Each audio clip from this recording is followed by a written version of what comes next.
కానీ దురదృష్టవశాత్తు ఆయన రాజకీయ జీవితంలో ఏనాడు చూడనంత అవమానం, మా 30 ఏళ్ళ ఉద్యమ ప్రయాణంలో ఏనాడు జరిగినంత అన్యాయం రేవంత్ రెడ్డి గారి వల్లనే జరిగింది. 40 ఏళ్ళ ఆయన రాజకీయ జీవితం ఏనాడు ఇంత మేము అవమానపడలే.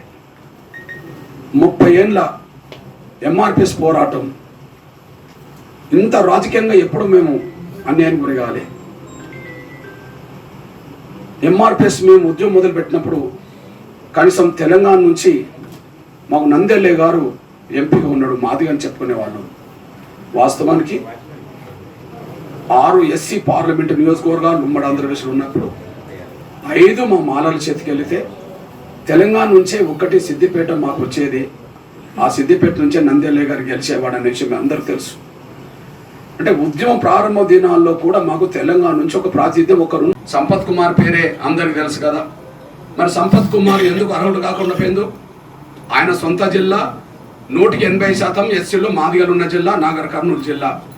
పార్లమెంటు పరిధిలోనే ఆయన ఊరున్నది, ఆయన ఓటు ఉన్నది. ముఖ్యమంత్రి ఓటు కూడా అదే జిల్లాలో ఉన్నది. మరి స్థానికుడు కానీ జనాభా లేని మరి భోజ్పూర్ తీర్మానానికి విరుద్ధంగా నువ్వు మల్లురావుకి ఎట్లా టికెట్ ఇప్పించావు? స్థానికుడు కాదు, అదే సమయంలో అక్కడ జనాభా లేదు.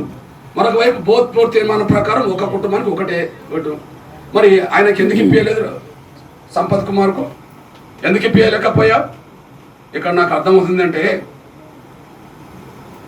కాంగ్రెస్ పార్టీలో ఎదుగుతున్న యువ నాయకులు, అదే సమయంలో వాయిస్ ఉన్న యువ నాయకులకు రేవంత్ రెడ్డి చెక్కు పెడుతున్నాడు అనడానికి ఇదంతా సాక్ష్యం కూడా మీరు దృష్టి తీసుకొస్తున్నాను. నేను ఒక అద్దంకి దయాకర్కు అంతో ఎంతో సమాజంలో ఒక పేరున్నది, ఆయన ఒక వాయిస్ ఉన్నది.